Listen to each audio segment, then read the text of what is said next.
the thing that we want to talk about on our Smart TV episode is saving you money, which is always a good thing. Business owners love to hear that, saving you money.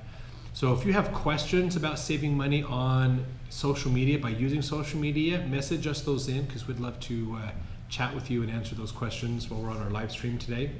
So the thing that we really mean when we talk about saving money on social media is how can your company become more cost effective when working with your customers and those things as well. And there's a couple of things that is important for you to understand that you should be tracking and measuring in your business that can help you realize this savings. One thing is the lifetime value of your customer.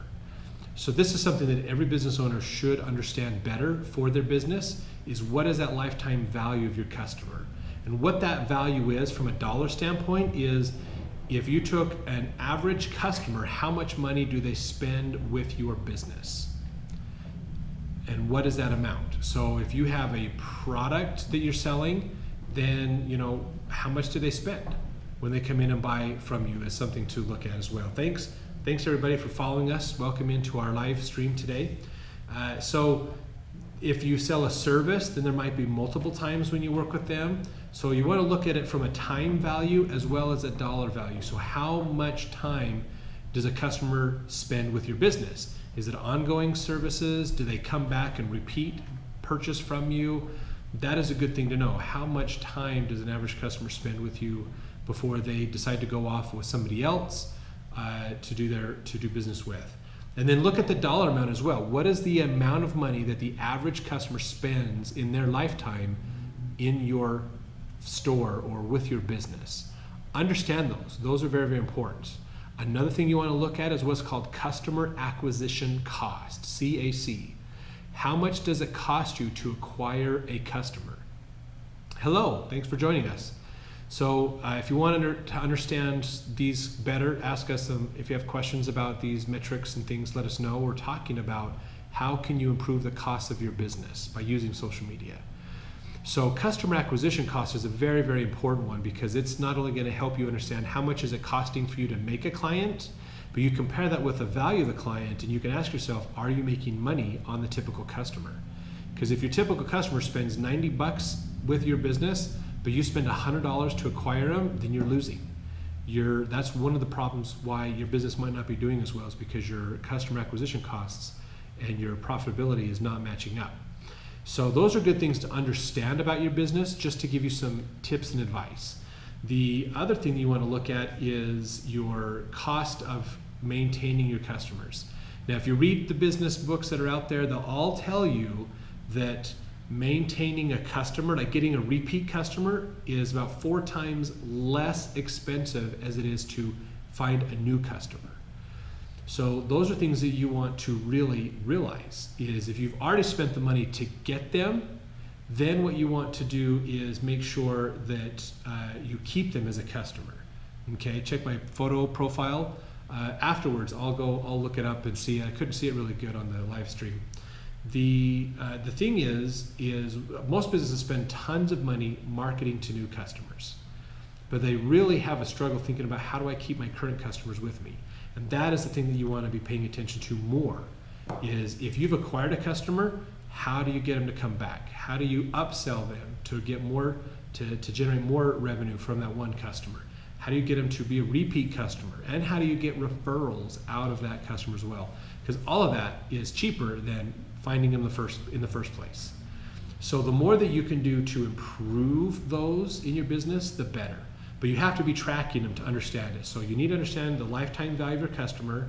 How much time do they spend? How many times do they come back and shop with you? And dollar amount as well. How much do they spend working with you in the course of their lifetime? Once you understand those and you understand your acquisition costs and what it costs to do your marketing, now you can start looking at how social media can help you improve those costs. Because social media can really save you money. While most businesses look at social media purely from the standpoint of marketing, the other thing you want to look at from social media is your customer service and referrals, as well as your branding. So those are very important as well, not just generating new leads, but how do we get our customers to stay with you? So doing things like capturing the email addresses from your customers. Here's a great strategy to do. Capture the email address and cell phone numbers and contact information from your customers so that you can work with them more. Upload those into Facebook as a list of your customers. A custom audience is what they're called. And then you can run an ad directly to them to come like your page. That'll get them to come like your page. You can do the same on Twitter. You can usually do the same on LinkedIn as well. And then that'll help you to grow your following among your current customers. Get them to follow you on social media. And then you share information on social. Some of the content you should share out should be about how to work with them. So if you are a product-based business, get that customer to come follow you on social media. Then spend time talking about other products that they could be purchasing as well. So educate them on the other products, on additional products, on other things that they can do. Let them know about your specials and deals, because now that they've bought it, if they like it, they'll come back and they'll buy from you again. Okay, that's very, very important. You want to stay top of mind for them, as well as with referrals, because if they love your product and you stay top of mind for them, then when their friends have questions, they'll refer them over to you. So service-based industries, the referral system on social media is massively huge. If you are, let's say, a roofing company, in fact, this is a good one for roofing companies. Most people only deal with a roofing company once or twice in their lifetime. And so for a roofing company, the sales cycle is a long one for one customer. But you have to realize that if you install a roof or you repair a roof for a client, you want to keep their contact information and share tips and advice on how to maintain the roof, how to fix things in their home, how to do gardening, how to do landscaping, tips to always keep them engaging and interacting with you, because you want to also tell them tips on how to protect their roof and how to find out if they have problems on the roof, because they're going to have friends that will have problems. So the main long-term value of a client for a roofer is referrals. Get them to share your content with their friends. Get them to refer their friends to you, because when their friends go on Facebook and go, hey guys, my roof has just developed some leaks. I need to hire a roofer to come fix this. Who would you recommend? They can then type you in and go, oh yeah, they've replaced my roof 3 years ago. We haven't had any problems since then. They're a great company. If you don't talk to them over those 3 years, they're not going to think of referring you at that time. They'll probably go, I don't know any good roofers. Well, we had who is that company that re-roofed our house? I don't even remember now. And then they're going to move on and not refer you. So keep in touch with your customers, and social media is by far the most cost-effective way to do this. Never before have you been able to put out one message and have it spread to everybody instantly for you. It's not like mailing one postcard and all of a sudden everybody gets it. You have to mail every individual postcard, not on social. You create a post, you put it out there, and then all of your people can see it. That is so huge. Stay in touch with your customers, educate them, encourage upsells, encourage them to come back. And social media is a way more cost-effective way to do that than most print marketing and other things that you can do out there. So upload those in so you have that custom audience. And the other nice thing about that custom audience is you can target them with specific ads. So even if you segment that custom audience down and say, okay, this is the list of people that bought this product. These are the upsells that go with this product. Run these ads to just this list. Here's a list of customers that bought this product. Here's the upsells that go with this. Run ads specifically for that. So now you can be targeting ads to encourage upsells to those people. That is huge. That is awesome that you can do, because you don't need to run those upsells necessarily to everybody, especially if they have to buy a certain set part of your product, and then these are the upgrades. Those people advertise upgrades to them and nobody else. So you're refining that marketing down better. That will help a lot. So keep in touch with your customers, keep them around, stay top of mind. Get your customers to stick around with you, encourage referrals, encourage reviews. All those things will help improve the cost effectiveness of your business. Because really, when you sit down and look at it and say, okay, I'm spending so much money on social media, but not all this money on social media is going just for marketing, because branding, keeping up the social sites, doing the logos and stuff like that is more branding type stuff. So that's exposure. So that's not all of that is directly tied to customer acquisition.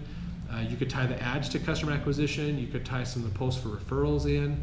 So to get a real good ROI from social, you've got to think about it not just from new leads. What are new leads coming in, but how am I getting referrals? How am I getting my customers to stay around and work with me more? That helps a ton. Because if you can get your customers to stay, then you have a longer chance. You make more money off the same customer without having to spend a lot more money to do it. So your customer acquisition costs drop, your lifetime value increases, your profitability grows. And social is a great way to do it. The other thing to look at is the ads. We've talked a little bit about those, is doing those advertisements to target those businesses. So we've talked about in the past some of the campaigns we've ran for past clients, but keep them in the loop, keep them working with you, and target those ads to the customers you want to go after. Another type of way to use it is if you have that list of email addresses or cell phone numbers of your customers, you can make what's called a look-alike audience. This is an audience of people who match the demographics of your customers, but they're not on your customer list. So they look like your customers, they have some most likely high potential to be a customer, but they're not a customer yet. And so that's what you want to think about, is getting with them. How do I get with those people? And doing a look-alike audience on Facebook is huge. That's going to help tremendously. So if you have more questions about how to use social media to improve your cost effectiveness of your business, how to lower your marketing costs, how to improve your customer acquisition costs, how to grow the amount of money you make per customer, all those things social is really good at. And that's what we're talking about today. So another thing to look at is, and if you incorporate like email in there as well, you can do some things to improve your marketing costs. And ads work really, really well because of the targeting. Now, if anybody has ever spent money doing ads for like a mailer, running a mailer, they can cost a couple $1,000s to do. You've got printing costs, you've got the graphic design work to put the poster or the flyer or the mailer together. Then you've got postage and delivery costs, and you've got all this expense built into this, and you hope it works. Now, there's two big problems with mailers. One is if you have a typo, you're screwed. If you've already printed 100,000 flyers, you're done. You're just going to have to live with that typo, and that's not cool. The other thing you want to think about is that cost. You spend a ton of money up front and hope it turns out. It's a hope and pray strategy. So with social media, when you run an ad on social media, you can change the ad at any time. So if you find a typo, if you want to direct the traffic anywhere, that's awesome. Hey, thanks for coming back. We appreciate that. The thing that you want to look at too is that cost. Now, we did a campaign for a roofing company several years ago. They wanted to generate some new leads. They wanted to run a contest, so we helped put the contest together on their Facebook page, administer the whole contest with a Facebook app. They wanted to put out a flyer to the people in the area. So when you put a flyer out, you're putting it out to the zip code. So whether they're a homeowner or a renter, they get the flyer. You can certain zip codes are better than others, homeowners versus renters, but it's still going to go to everybody. But on Facebook, we could say, no, we only want homeowners. And so Facebook will go through and figure out as best as it can which ones are homeowners, which ones aren't. And so that will help in refining. And we can choose income levels, we can choose age groups, so we can really, really dial down who sees that post. And we can track it every single day and see how many people viewed it, how many people clicked on it, everything in real time at any moment we want. We don't have to wait for the end of the campaign to see if it worked. We can see the effectiveness every single day and how it changes. So we did this, and so instead of spending $4,000 that they were going to spend to do a mailer to talk about this contest, we spent $500, and we got the same reach. And it was so much more efficient. In fact, instead of just running it once and hoping they kept that mailer to keep looking at it, we were able to keep this ad in front of people for 2 straight months of seeing it all the time. So we dramatically increased the amount of reach it got and everything, and it cost a lot less. Now, I'm not saying print marketing is a bad idea, There are ways where you can still use print marketing that are effective. But just realize that there's a lot of ways using online, like social media, that can be way cost effective. Way cost effective. In fact, what I normally recommend to people, if you're going to do a mailer, run the ad on Facebook. Run it on Facebook and see what kind of response you get. Tweak and adjust it until you can really get a good response for that ad. Once you have an ad on Facebook that works really well, that's the ad you put into the print, because you've already tested it to see if it's going to be effective or not. So using social media as a way of testing your offline marketing is really effective. If you want to do a door knock campaign, like go around and put these little door hangers on people's doors and things, nothing sucks worse, because I've done these before, nothing sucks worse than spending all that money, printing all these flyers up, spending hours of your day handing them out, putting them on people's doors, and get no response. Drives me nuts. I hated doing that. But see, with Facebook, I could take that door knock, the information, the content we put on that door knocker flyer, I could build an ad on Facebook and I can run it to that same area, same demographics and everything, and see if I get a response. If I get a response, then I might have something that works. Maybe I tweak it and modify it, come up with some new ideas to improve it, run it again. If I continue to improve it until I get a really nice ad that works really well, then I want to put that in my door knocker, because I'm way more likely to get results off my print marketing if I've tested it first. And so a lot of times, if you listen to like Jay Abraham or some of the other marketing gurus that have been out there for a long time, they'll talk about running print ads to small groups first, and before you run to the big groups to test them. Now with Facebook, we can test them in real time from the comfort of our office or home. So that's another way that you can cut down on your marketing expenses, is use social as a way to beta test your advertising and marketing. Build a landing page, send an ad out, drive traffic to it, see if you get it to convert. If it converts and works, then your marketing message is working pretty good. Maybe consider also putting that into your print mailers or into a magazine ad or something. But if nobody responds online, then you haven't spent that much money on it, and you can save yourself that. So it's a great way to make your marketing more efficient as well in all aspects, is use it as a way, as a testing ground for advertising strategies and ideas, because you can iterate hourly practically, you can change it up, you can run split tests, you can do different things to make it more effective. And then you take what works, and that's what you put in your print and your other offline marketing. So even in your sales pitch, try different ideas out on your sales pitch, and then that's what you incorporate to your direct sales team, is which ones were working best and getting the attention off of your social media ads. So making your marketing more effective can save you money. That is a huge value for social media. So realize that if you've got a good company that's helping you and they're willing to help do some ads and run those things for you, awesome. They'll probably in the end up most likely save you money on your campaigns and help bring that customer acquisition cost down. If not, actually generate enough leads online that you don't even have to do the print marketing. So that can even dramatically lower those customer acquisition costs, which will make it more profitable and effective to work with your customers. Keeping in touch with your customers is going to be huge. To keep them around, keep them buying from you, reminding them of upsells, encouraging repeat sales, all those things will help out, as well as referrals. If someone gives a referral, and they come to you because of referral, you haven't had to do any marketing for it. So your customer acquisition costs are really, really low, which means that you're going to have an opportunity to make a better profit on that, because you're not having to spend as much on marketing. And all because you kept out there on social media. So realize when you're calculating the real value of social for your business, you've got to realize those expenses that are lowering because social media is being more effective. So it's not just running an ad and putting out content to drive traffic to a website. That is a very focused, targeted way to use social, and it does work and can be very effective. But also look at keeping your customers around.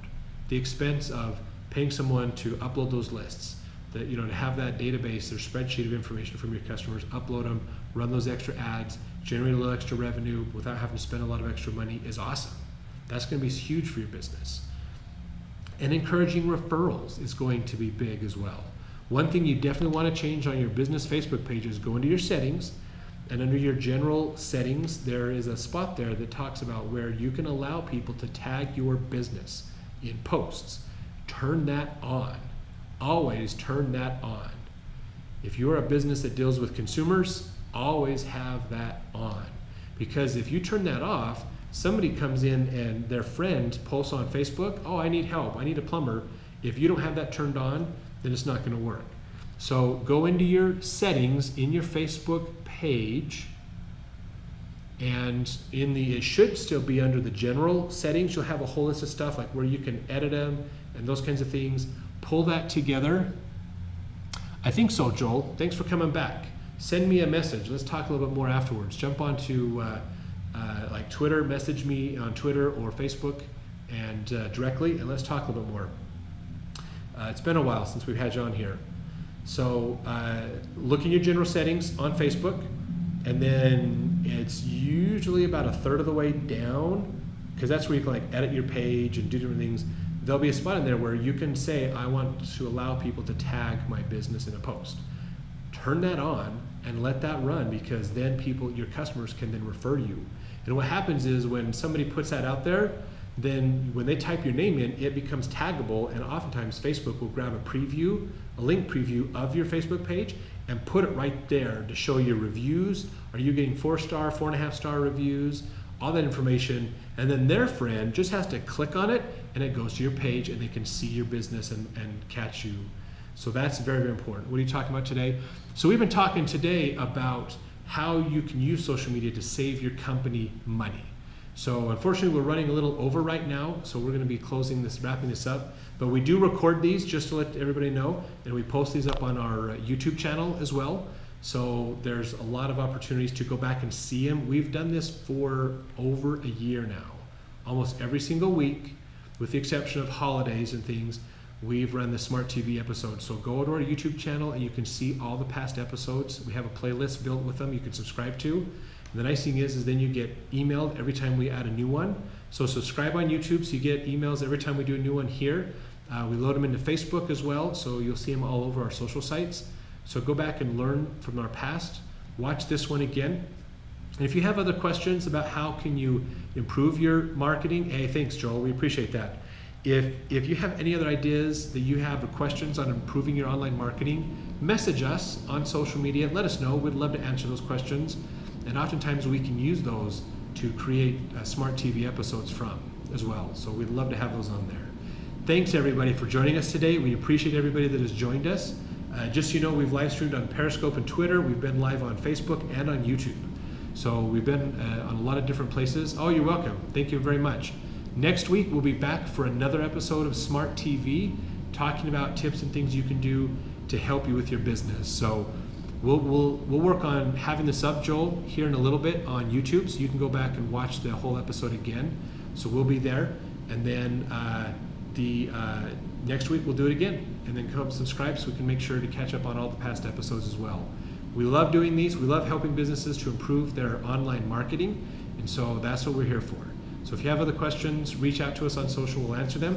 And then if not, we will see you all next Monday at noon Mountain Standard Time and talk to you more about social media marketing. See you later. Thanks. Okay, Alex9111, make sure that you jump on there as well. So if you're going to start your business on social, follow us on YouTube so we can get updates for you as well. And that would be great to go follow us on YouTube, look at our past videos. We've got about 40 or 50 of them up there so that you can see other tips and advice on online marketing as well. So go check those out. Those would be really good to help you out with that. So thanks everybody. We love having you guys on. We appreciate all of the feedback and the questions that you've all asked. And we'll get this posted back up on YouTube soon. So and follow us and subscribe so you can get updates on all the stuff that we share. So we'll talk to you guys soon.